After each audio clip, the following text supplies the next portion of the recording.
Nagpasalamat nga ang ating bida kay Mr. Shi at sinabing magtutungo na siya sa kanyang classroom, habang hindi pa din na makaget over ito ay sinabihan ng ating bida na wag nang babalik. Kakaiba nga daw ang reaksyon ni Mr. Shi, at habang naglalakad nga ang ating bida ay naisip na mas mainam kung maging low-key muna siya. Pero bigla namang sumulpot si Xiaoyu at sinigaw nito ang kanyang pangalan. Natahimik nga ang lahat ng nakarinig dito at napapatanong kung sino na nga ba si Lu Shu.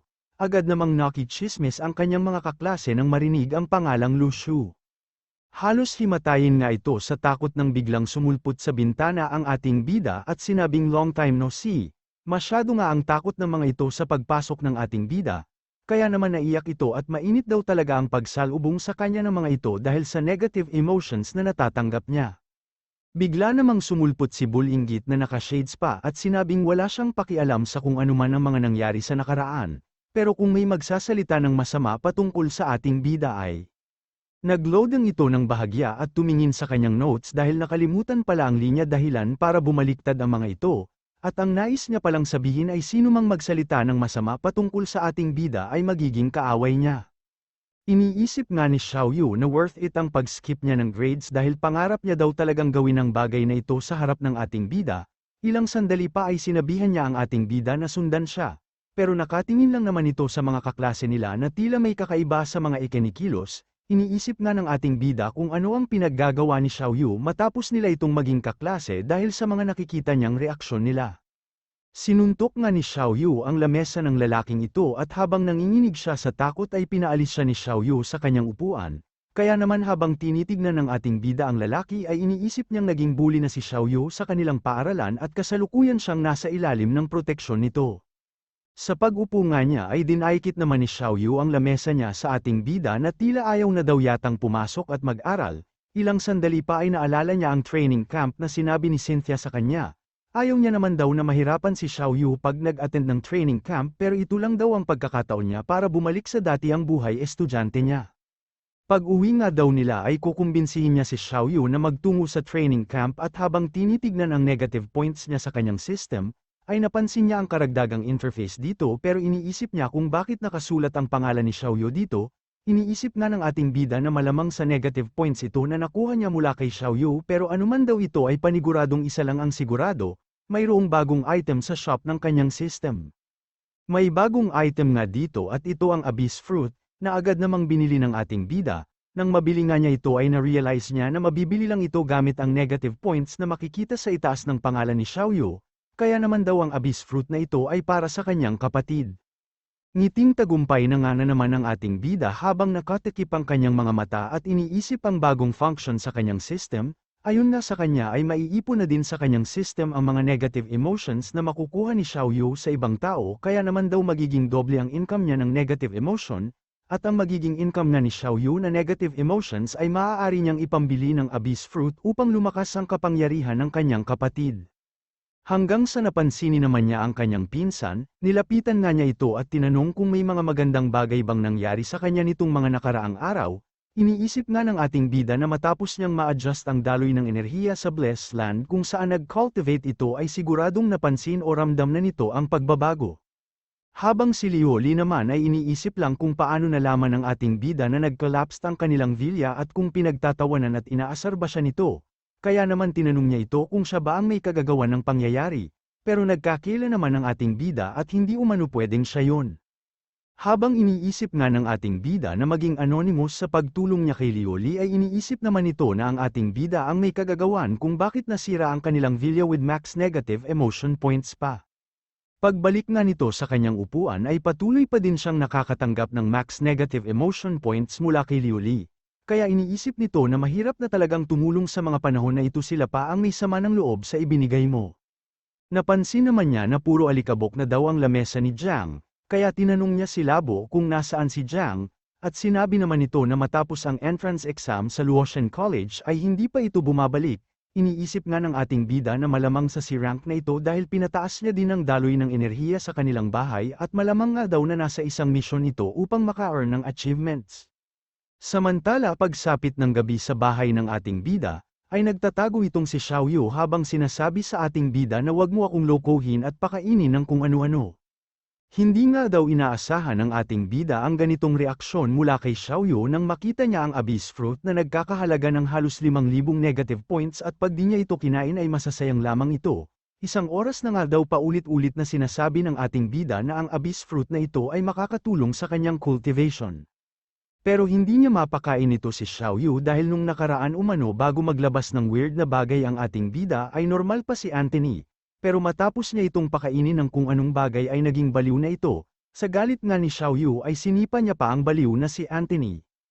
Aksidente lang naman daw ang nangyari kay Anthony ayon sa ating bida, pero hindi naman daw spirit core ang hawak niya at kaparehas ito ng kanyang starfruit, pero sinabi lang naman ito na aksidente mo mukha mo, gusto mo din ba akong mabaliw at mayat maya tumatawa tulad ni Anthony.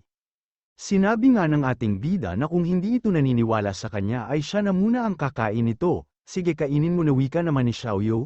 Iniisip nga ng ating bida na walang nangyari kay Xiaoyu nang makain niya ang starfruit ng ating bida kaya sana daw walang mangyari sa kanya pag kinain niya ang abyss fruit na ito. Mabilsi nga itong sinubo at kinain ng ating bida at ilang sandali pa ay, nagbago ang kulay ng mga mata nito, at naramdaman nga nila ang paglakas ng kapangyarihan mula sa galaxy ni Xiaoyu. Kaya naman iniisip ng ating bida na wala namang ganitong mangyari nang kainin ni Xiaoyu ang starfruit niya. Pero nagulat ito nang sabihin ni Xiaoyu na ang ating bida na lang ang kumain sa mga walang lasang prutas na ito. Tutal parehas din naman ang magiging resulta at kailangan pa niyang manood ng anime. Nagwala at nagsisigaw man ang ating bida upang piliting ipack-in ng abyss fruit kay Xiaoyu pero wapakos ito at tamang nod lang sa kanyang tablet. No choice na nga daw ang ating bida at muli pa siyang bumili ng abyss fruits, upang kainin ang mga ito at matulungang lumakas ang kanyang kapatid. Pero naiiyak ito nang maalala na hindi naman dapat siya ang sisihin kung bakit nabaliw si Anthony, pinaghirapan naman daw niya ang spirit core pero hindi naman niya akalain na ganun nga ang magiging epekto nito. Ilang sandali pa ay tinatawag ni Xiaoyu ang ating bida, nakakita nga daw ito ng skill sa Naruto na babagay sa ating bida at dahil water element siya ay baka pwede niyang gawing hamog ang tubig. Habang tinitignan nga nila ito ay sinamantala na ding sabihin ng ating bida ang patungkol sa training camp kung saan nais niyang pasamayin si Xiaoyu. Pero inagaw lang nito ang tablet at sinabing hindi magpupunta ang ating bida kaya wala siyang reason upang sumama. Sinabi naman ng ating bida na malaki ang maitutulong nito sa kanya. Hindi nga lang daw lakas ng kapangyarihan ng basehan sa labanan, kailangan din itong ma-improve ang kanyang stamina at willpower. Habang iniisip na magkakaroon siya ng normal na buhay sa kanilang paaralan pag nakumbinsi niyang sumama si Xiaoyu, pero nagtakip lang naman ito ng tenga at sinabing hindi naririnig ang ating bida. Nakatingin lang naman sa kanya ang ating bida hanggang sa maisip na parang may mali. Tinapat nga niya ang kanyang system kay Xiaoyu, at muli niyang binuksan ito habang si Xiaoyu ay napapaisip lang naman sa kung anong ginagawa nito. Biglangang tumama ang negative emotion nito sa kanyang ulo at nakakakolekt nga din daw itong si Xiaoyu ng negative emotion mula sa ating bida. Dahil sa hindi naman niya magagamit sa ibang bagay ang negative emotion na naiipon ni Xiaoyu ay bumili ulit ito nga abyss fruit. At habang kinakain niya ito ay pakiramdam daw ng ating bida na kinakain niya ang sarili niyang negative emotion o sama ng loob. Samantala kinabukasan naman habang naglalakad ang magkapatid ay kinikilig ang mga kababaihang ito sa kagwapuhan ng ating bida. Hanggang sa sumingit ang mga hambog na ito at sinabing may bayani bang nagtatrabaho sa public security, wala kayong dapat hanggan sa taong yan, wika ng lalaking may puting buhok, habang ang matangkad na lalaki naman ay sinabing patay lang ang tinatawag na bayani, at buhay pa ang gagong yan kung hindi din dahil sa nakakabata niyang kapatid ay pangkaraniwang gago lang siya. Narinig naman ni Xiaoyu ang lahat ng sinabi nito at natakot nga ang mga ito nang ilabas ni Xiaoyu ang kanyang aura.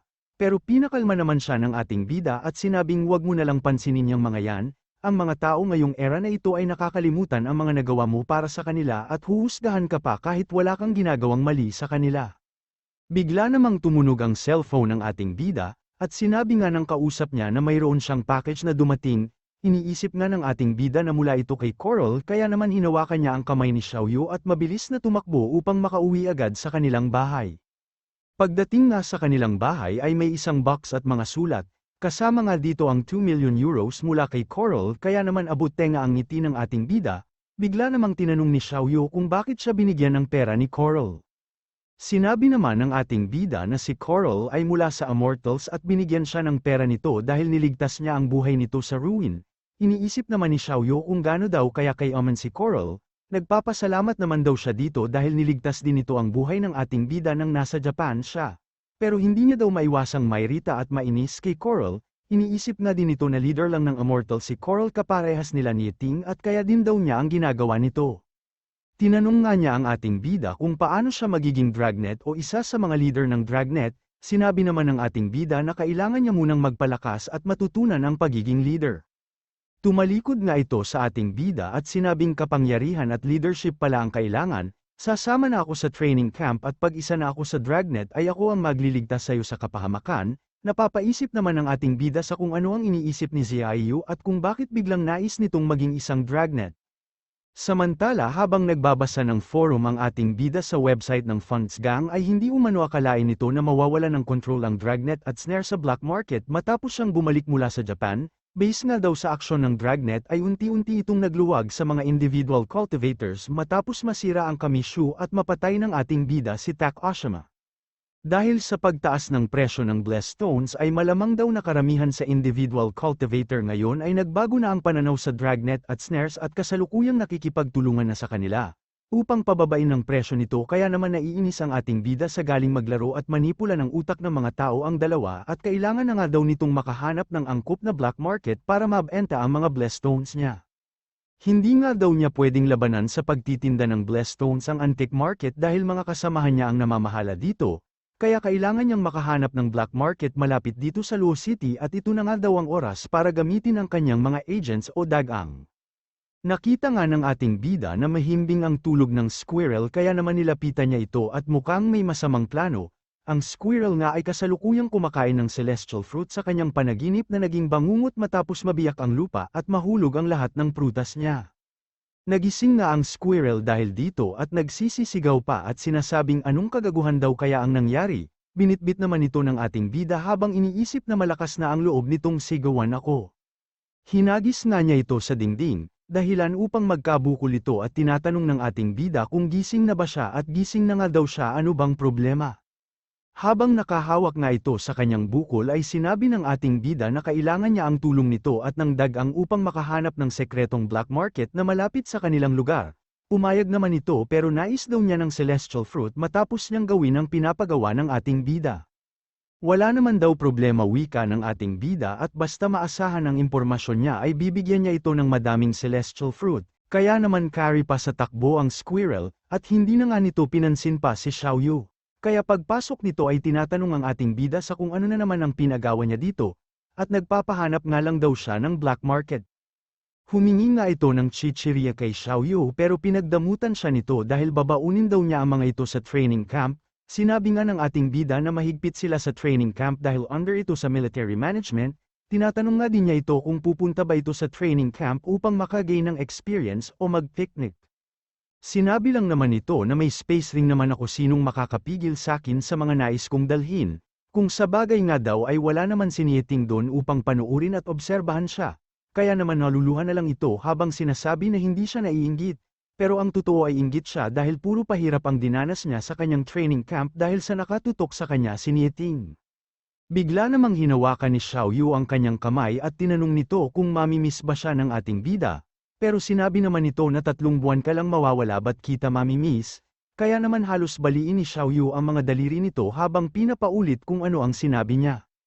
Sinabi nga daw ng ating bida na sobrang mamimiss niya ang kanyang kapatid habang naliligo na sa pawis dahil sa sakit ng pagkakahawak sa kanya nito.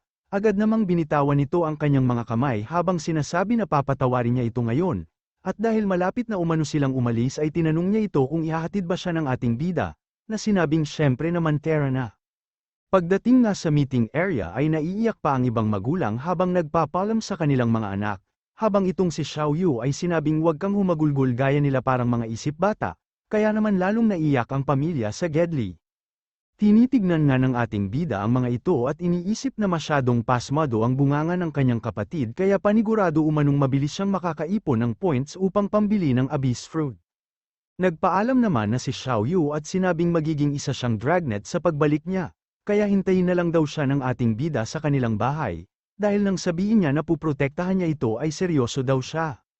Hindi naman na daw alam ng ating bida ang gagawin niya dahil matapos malaman ni Xiaoyu ang patungkol kay Coral ay ganun-ganun na lang ang pagnanais nitong maging Dragnet, Parang ang Monkey King nga daw si Xiao Yu na nagdulot ng kaguluhan sa kalangitan matapos ma-challenge ang kanyang ego.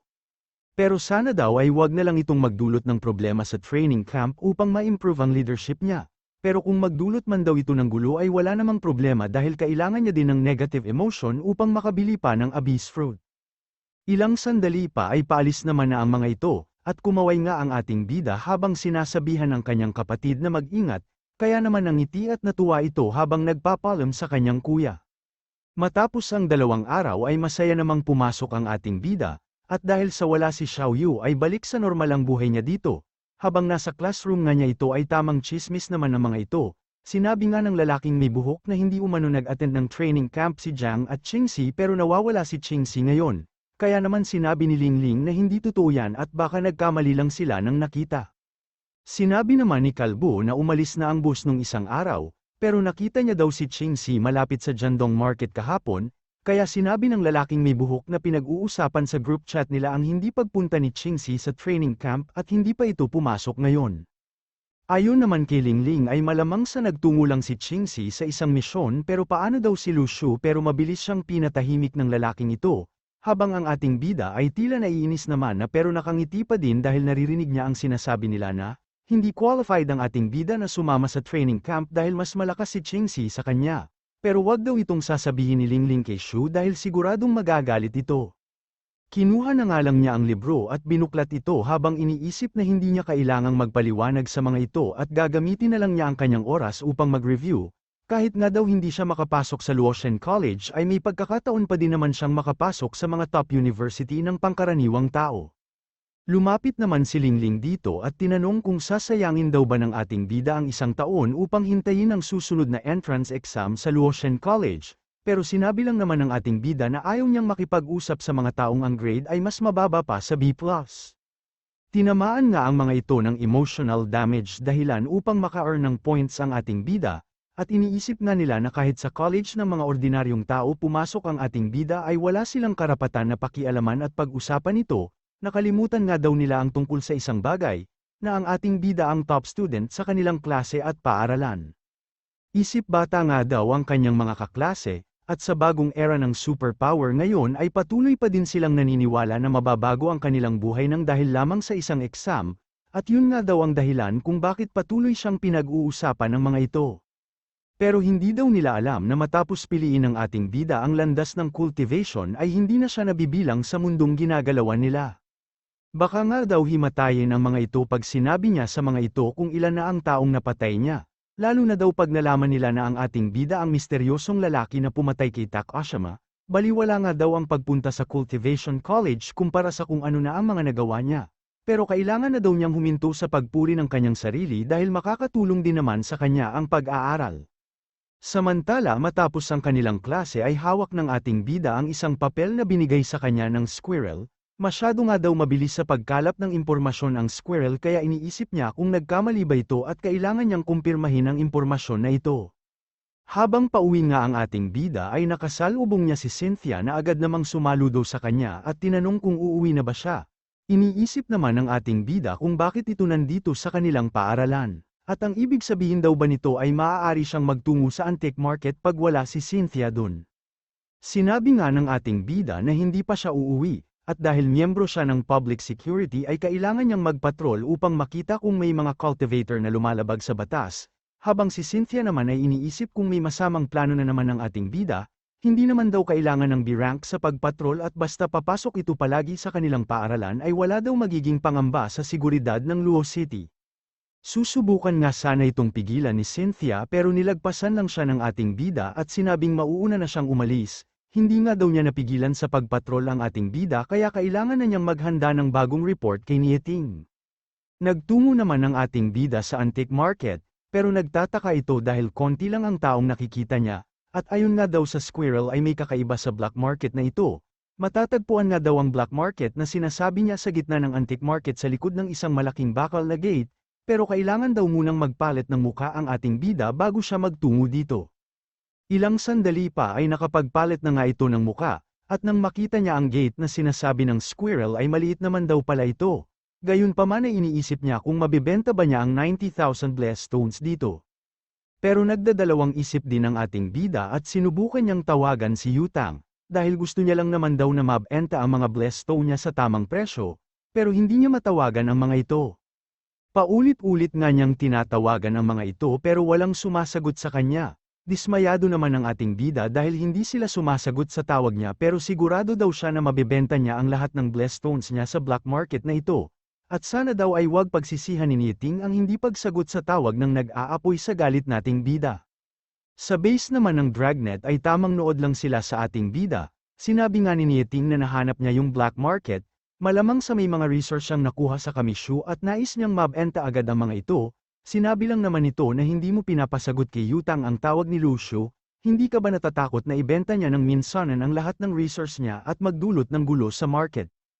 Wala naman daw kailangan ikatakot wika ni Niting, dahil kahit may resource man daw ang ating bida ay siguradong konti lang ito. Ayon nga kay Niting ay maingat ang Kamishu at nasa fort si Takashima ng mga panahong nasa Japan ang ating bida. Kaya sigurado umano si Niting na walang pagkakataon na makapag-loot o nakaw ng resource ang ating bida. Kaya naman nangiti na lang si Zujin at sinabing sana nga totoo yang sinasabi mo.